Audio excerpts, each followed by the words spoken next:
Hello friends, welcome to SSC coaching centre. दोस्तों, आज के वीडियो में बात करेंगे प्रॉफिट और लॉस के प्रश्नों की। बहुत अच्छा वीडियो होने वाला है दोस्तों, वीडियो को पूरा अंत तक देखिएगा। चलिए स्टार्ट करते हैं। पहला प्रश्न है आपका, एक वस्तु को 536 रुपये में बेचने पर होने वाला लाभ उस वस्तु को 426 रुपये में बेचने पर होने वाली हानि के बराबर है। जो लाभ है दोस्तों वो हानि के क्या है, बराबर है। ठीक है, तो उस वस्तु का क्रय मूल्य कितना है। लाभ और हानि बराबर हो, जैसे कहीं पर आपको 10% का लाभ है और आपको 10% की हानि दे दी जाए तो ये आपस में बराबर होगा। तो ऐसा प्रश्न कभी भी हो, जरूरी नहीं है 10% हो, 10 की जगह अगर 12% भी हो, जैसे 12% का लाभ और 12% की हानि, तो लाभ और हानि यहाँ पर बराबर है। तो ऐसा कभी भी आपको प्रश्न हो जिसमें लाभ और हानि बराबर हो, तो वहाँ पर आपको क्या करना है, दोनों मूल्य को जोड़ के 2 से डिवाइड करना है, आपका क्रय मूल्य निकल के आ जाएगा। तो दोनों मूल्य को जोड़ लेंगे, 536 प्लस 426 डिवाइडेड बाई 2। ठीक है, दोनों को यहाँ पर जोड़ेंगे, 6 6 12 का 2, कैरी का 1, 3 और 2 5, कैरी का 1 6, 5 और 4 9, 962 आएगा।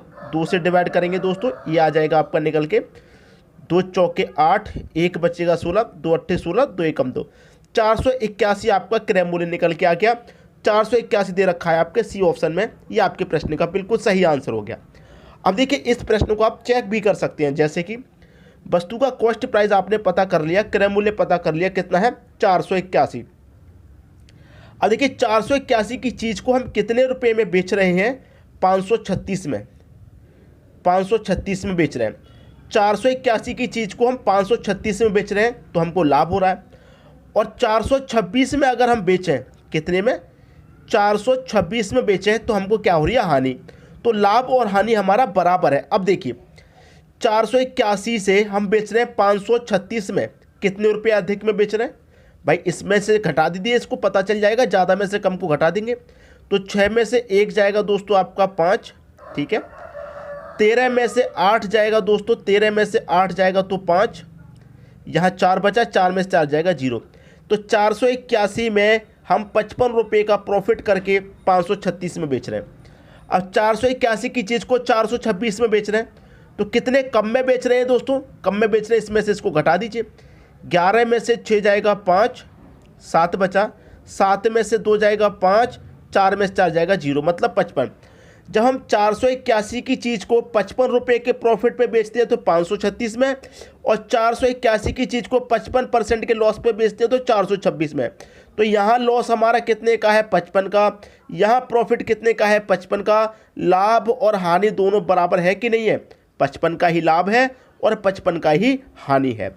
तो उम्मीद करूँगा कि आज के बाद इस तरीके के प्रश्न में आपको कभी भी कोई कन्फ्यूज़न नहीं होगा, बड़ी आसानी से आपको सॉल्व कर देंगे। और यहाँ पर हमने चेक करके भी देख लिया, प्रश्न हमारा बिल्कुल सही है। ठीक है दोस्तों, सभी की समझ में बात आ गई। अब देखेंगे अगला प्रश्न। अगला प्रश्न है, 24 पेंसिल का क्रय मूल्य 15 पेंसिल के विक्रय मूल्य के बराबर है, तो विक्रेता का लाभ प्रतिशत क्या होगा। ठीक है, देखिए प्रश्न में कह रहा है 24 पेंसिल का क्या क्रय मूल्य, क्रय मूल्य का मतलब कॉस्ट प्राइस, 15 पेंसिल के क्या विक्रय मूल्य, विक्रय मूल्य मतलब सेलिंग प्राइस, सेलिंग विक्रय मूल्य के क्या है, बराबर है, तो बराबर लिख दीजिए। विक्रेता का लाभ प्रतिशत कितना है। देखिए पहले आपने पढ़ा होगा कभी कभी कि कॉस्ट प्राइस को सेलिंग प्राइस मान लो, सेलिंग प्राइस को कॉस्ट प्राइस मान लो, ऐसा आपने सीखा होगा। लेकिन मैं आपको ऐसा होता कैसे वो बताने वाला हूँ। देखिए कैसे, यहाँ पर हमारा क्या है, सीपी है, ठीक है। अब मैं एसपी को बराबर के इधर लाऊंगा तो सीपी के बट्टे में एसपी हो गया, बराबर इधर 15 बचा, एसपी इधर से इधर आ गया। अब इधर 15 बचा तो मैं 24 को इधर ले जाऊंगा तो 15 के बट्टे में 24 आएगा, तो कॉस्ट प्राइस आपका 15, सेलिंग प्राइस 24। भाई 15 रुपये की चीज़ को 24 रुपये में बेचेंगे, 15 की चीज़ को 24 रुपये में बेच रहे हैं, कितने का प्रॉफिट, 9 रुपये का प्रॉफिट। प्रॉफिट हो चाहे लॉस, किस पर निकलता है, कॉस्ट प्राइस पर। कॉस्ट प्राइस कितना है, 15, और प्रतिशत के लिए क्या करेंगे, 100 से मल्टीप्लाई कर देंगे, बस आंसर आ जाएगा। 3 त्रिका 9, 3 पच्चे 15, 5 से 100 कटेगा 20 बार में, और 3 कमले 20 से हो जाएगा, तो ये कितना निकल के आ जाएगा, 60%। ये आपके प्रश्न का क्या हो जाएगा आंसर। विक्रेता का लाभ प्रतिशत क्या होगा, 60% का लाभ होगा। सी ऑप्शन आपके प्रश्न का बिल्कुल सही आंसर हो जाएगा। उम्मीद करूंगा कि आज के बाद इन प्रश्नों में भी कभी भी आपको कोई गलती नहीं करनी, आपको अच्छे तरीके से यहाँ समझ में आ गया प्रश्न। ठीक है दोस्तों, अब देखेंगे हम अगला प्रश्न। अगला प्रश्न है, एक दुकानदार इस प्रकार चीनी बेचता है कि 950 ग्राम चीनी का विक्रय मूल्य 1 किलोग्राम चीनी के क्रय मूल्य के बराबर है, उसका लाभ प्रतिशत क्या है। 950 ग्राम चीनी का क्या विक्रय मूल्य, विक्रय मूल्य का मतलब एसपी मतलब सेलिंग प्राइस, बराबर है 1 किलो चीनी के। 1 किलो का मतलब है 1000 ग्राम। देखिए यहाँ पर यूनिट हमारे ग्राम में है, तो यहाँ पर भी हम इसको ग्राम बनाएंगे तो 1 किलो का मतलब 1000 ग्राम। 1 किलो चीनी के क्रय मूल्य मतलब कॉस्ट प्राइस की क्या है, बराबर है, तो हमने बराबर ले लिया। कर लीजिए सॉल्व। इधर क्या है दोस्तों, एसपी है। पिछले क्वेश्चन की तरह मैं सीपी को इधर लेके आऊँगा तो एसपी के बटे में हमारा सीपी हो जाएगा। तो सीपी तो इधर आ गया, इधर बचा कितना 1000 ग्राम, बटे में 950 इधर जाएगा तो बटे में आपका 950 हो जाएगा। ठीक है, अब देखिए 950 से आप बेच रहे हैं 1000 में, 950 की चीज़ को 1000 में बेचेंगे, कितने का प्रॉफिट, 50 का प्रॉफिट या लॉस किस पर निकलता, सीपी पर। सीपी आपका कितना है 950, और प्रतिशत में निकालने के लिए आप क्या करते हैं 100 से मल्टीप्लाई। तो 0 से 0 कटेगा, 5 से 19 बार में कटेगा 95, और 19 से 100 को काटेंगे 19 25 95 तक कट गया। 100 में से 5 बचा, 5 ऊपर बटे में 19, 5 सही 5 बटे 19 प्रतिशत का क्या होगा, लाभ हो जाएगा। 5 सही 5 बटे 19 प्रतिशत पहले ही ऑप्शन में दिया गया है, ये आपके प्रश्न का बिल्कुल सही आंसर हो जाएगा। उम्मीद करता हूं कि सभी को प्रश्न अच्छे से समझ में आ गया है, किसी को कोई समस्या नहीं है। ठीक है, अब देखेंगे हम अगला प्रश्न। अगला प्रश्न है दोस्तों, इस प्रश्न की इंपॉर्टेंस कितनी है आप खुद जानते हैं। बहुत बार ये प्रश्न पूछा जाता है, इसको करने का सही तरीका हम पहले भी बता चुके हैं और आज फिर से बताएंगे। प्रश्न है आपका, एक फल विक्रेता 20 अनार 25 रुपये में खरीद कर और 25 अनार 20 रुपये में बेच देता है, तो विक्रेता को कितने प्रतिशत की हानि होगी। देखिए मैंने तरीका बताया है इन प्रश्नों को करने का, रुपये वस्तु, रुपये के नीचे रुपये लिखेंगे, कितने रुपये है 25 रुपये, 25 रुपये में कितनी वस्तु, 20 वस्तु। फिर बाद में कितने रुपए, 20 रुपये, तो रुपये के नीचे रुपये, वस्तु कितनी है 25, तो 25 वस्तु। करते क्या है, अंदर वाली संख्याओं का मल्टीप्लाई, बाहर वाली संख्याओं का मल्टीप्लाई। तो अंदर वाली संख्याओं का मल्टीप्लाई करेंगे, 20 का 20 से मल्टीप्लाई 400, माइनस करते हैं बाहर वाली संख्याओं का मल्टीप्लाई। तो 25 का मल्टीप्लाई 25 से 625, और बटे में आता है बाहर वाली संख्याओं का मल्टीप्लाई गुने 100। पहले बता चुका हूं, याद आ गया होगा।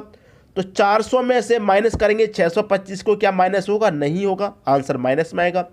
तो 400 में से 625 को घटाएंगे तो माइनस का 225 आएगा, और माइनस में आने का मतलब है कि इस प्रश्न में हानि हो रही है। ठीक है, बटे में कितना 625 गुने कितना 100, 25 से कटाएंगे 9 बार में, 25 से कटाएंगे 25 बार में, 25 से कटाएंगे 100 को 4 बार में, 9 चौके कितना 36।